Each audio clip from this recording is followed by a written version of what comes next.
Being 19 years old and co-founding a lovely little gamified social media platform definitely deserves some recognition. I want to introduce you to the co-founder of Nuga, which is Nakshatra Sanjay. How are you? All okay? I'm good, Kate. Thank you so much for having me on your show. Hope you're doing well too. I'm doing well. Here's a funny thing. When people ask each other how they're doing on social media, it's a very superficial level of asking people how they are. True. um, what you are aiming to change with Nuga is a tad bit different, and we'll actually go through all of that. uh, Basically what you do, and correct me if I'm wrong here, you encourage users to connect via 2-minute opinion driven videos. Is that right? Yes, yes, All right. yes. And it's a simple app that one can download, and you guys have a lot of, Mhm. cool things happen there. But being 19 years old and doing something like this, let's talk about where Nuga kind of started and how are you 19 and co-founding a startup like this? Yeah. So my dad is my founder. Founder of Nuga, and we actually he bought this idea in, and he decided that he wanted to do something different, right? And I was honestly initially I wasn't a part of this, but then a few months in I started noticing that it's an opinion driven platform, and it was so relevant to our generation, right? I mean, you see all these issues happening, and who's speaking up? It's my generation and more. So this was a perfect platform to get One on, second. Are and you that's saying how that we're from I different generations? Are you calling me old? um those are your words, not Ah, mine. okay, But fine. Okay. No, I'm just playing. Sorry, yeah. please go on. Yeah, but so yeah, that's why I joined this initiative. So like, I didn't want to make another, a clone of another popular social media, and it's such a unique idea, and it is something that people these days do require. We need a platform dedicated to opinions, and so that's why I joined the project. Right. And, building something like this, and obviously you're saying that, yes, having opinions is great, but communicating them effectively becomes even more important. So, what was the intrinsic philosophy while building something like Nuga? Yeah, so we the one thing we want to focus on with Nuga is avoid extremist views, right? A lot of them come with a lot of aggression and violence. So what we want to do is encourage people to find that middle ground. I mean, I understand that things are affecting you, but you can convey the same without getting aggressive, right? If you just be calm, composed, give your facts, and there will be people to listen. So that is something we're focusing on with Nuga. How does one really make that happen, especially in an era where people are so used to getting instant fire reactions, like almost like a dopamine hit from like a 15 second on social media? How do you overcome that barrier, because it's conditioning that has happened over a long time?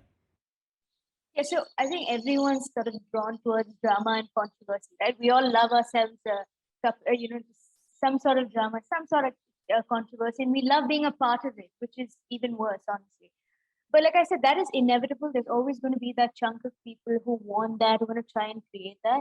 And while there are a lot of mechanisms in place, if it goes out of hand, there's not much you can do as a platform, right? And none of even the topmost social media haven't been able to tackle that. So that is part and parcel of social media. But I think it's how we respond to it, and over time, how we learn to cope with it, that would make a difference. Right.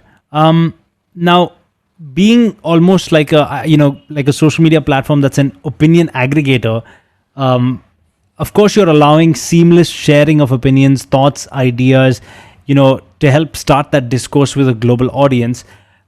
But it's also a very tricky thing, a fine line between influencing those opinions, which is almost a trend that has been seen in social media of late, especially amongst the big players out there, right? So, getting into something like that is a very tricky space, and how you're approaching the same. Right. So influencer worship is a real problem in our time and age right now. Everybody listens to anyone with a blue tick. So what we're doing, so if you look at the app, you'll see one of the gamified elements is our badges of recognition, right? So what we wanted to essentially do is knock that blue tick off its pedestal. What we're saying is, you want to become a celebrity, you want to become an influencer, do that on your own right? We as a platform can't dictate who becomes an influencer based on your followers. It's purely based on how you take in feedback, how you improve the quality, how authentic your information is. Now, at the same time, we also have to say we're not a Wikipedia, or okay, Wikipedia is a bad example. there's not proper information there. But we're not somewhere where you can come, you listen, and you take back actual authentic information. We can't guarantee that, but it all depends on how you use social media, right? You got to come in here, you listen to multiple opinions, and then the onus falls on you to go back and sort of do your research, right? So while there will be multiple influencers with their opinions, I mean, there's so many versions of the same story. I think there's some sort of a responsibility that falls on you as a person also to decide what you want to end up supporting. Right. So when one talks about gamification of social media platform, for people who might not understand that, help me out with that. Help me understand that.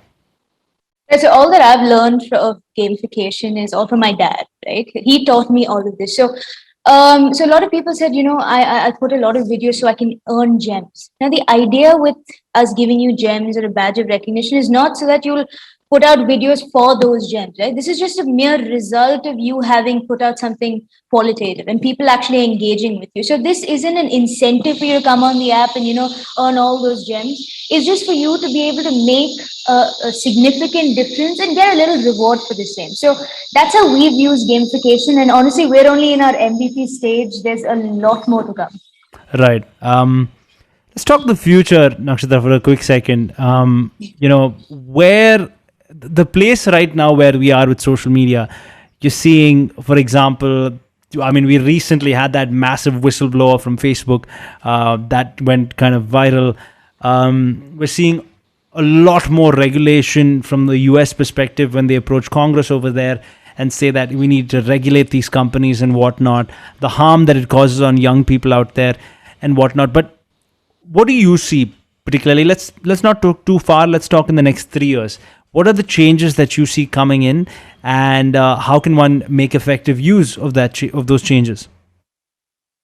Right. So I think this June, right, the government brought in a lot of IT rules. But I think more than it improving our level of social media or anything of that, so what it did was expose the level of inferiority within our government and insecurity. I think the government did more harm by bringing in these rules as opposed to they just let it go, right?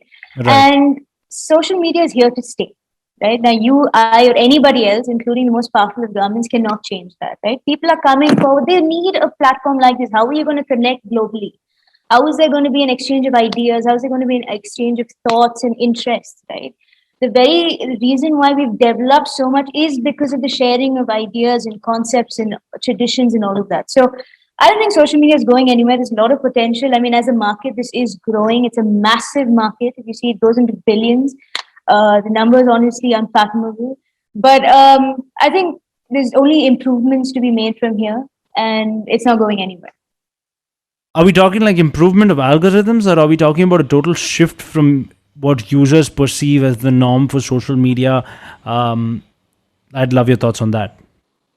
Yeah, I think in terms of algorithm, I think a lot of them are slowly grasping how to, crack it. Like, for example, Instagram algorithm keeps changing, right? Just when you have it figured out, they change it again.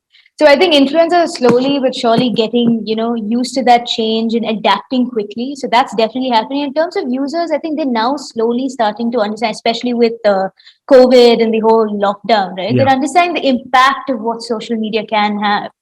Right? Even if it's in terms of helping out areas that have been majorly hit by, let's say, COVID. For example, Karnataka's situation was so bad, or Kerala, for example, even now it's pretty bad, right? And what they're doing is they're using social media to get more, even if it's food or vaccines, anything.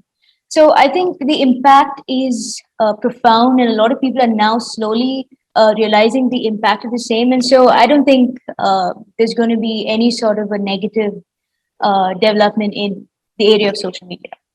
You started by telling me that your dad kind of brought you into this and whatnot. But being 19 years old, when you sit across the table from, say, someone else, um, do you sometimes get doubted by any chance? And how do you deal with the same? So the one beautiful thing about my family is that we're all treated as equals. Okay, and this is not something I'm saying just so it feels good. It's something genuinely that takes place in my family, and I think from a very young age we've been encouraged to speak up. right? It doesn't matter how, even if you're wrong or right, that we're always corrected, but never stopped from voicing our opinion. So, Right. and the best part about teaming up with my dad is that our wavelengths match, right? Even if it's from interest, like for example, psychology and history and politics is something we truly enjoy. And so to have someone who understands your quirks and at the same time kind of understands why you're saying what you're doing or certain actions, it's just so easy to work. So I don't think I've ever got been doubted, but there have been times when we've had fights or disargument, arguments or anything. But I think we get over it. We get over it. It's an amazing partnership we have. So That's a great example to use, and I wish more people would be so open to accepting other people's opinions, even on social media. Yeah. You know what I mean? I think that's a great example to kind of take. My last question to you actually involves your hope or your message to people out there who are listening to this. What would be your little 2 cents to them in terms of dealing with social media effectively and making sure that one, doesn't misuse it almost? right. So I think, like I said, especially in a platform driven by opinions, there's a lot of fear of being, noticed by the government or put in jail. We had a couple of, incidents, and all I say is there's only that many people the government can put in jail. I mean, imagine if everybody comes together to support a cause. And I mean, how many people how many doors will they knock on, right? So what we need is numbers. And so when you are coming to platforms, be it Nuga or any other platform, right, and you're voicing your opinion, you're standing up for what you believe in, just keep your fear away, that hesitance. We don't require that. You have just as much power as anybody else. So be fearless when you're coming, and welcome to Nuga. On that note, I want to say it's been really fun chatting with you and getting to know a 19-year-old's perspective on, the future of using gamified social media platforms. I wish you and the team at Nuga all the very best. Thank you so much for being on this edition of Tech for Change. And, I hope to see you soon. Thanks so much. Thank you. Thank you for having me. Bye-bye. 94.3 Radio 1.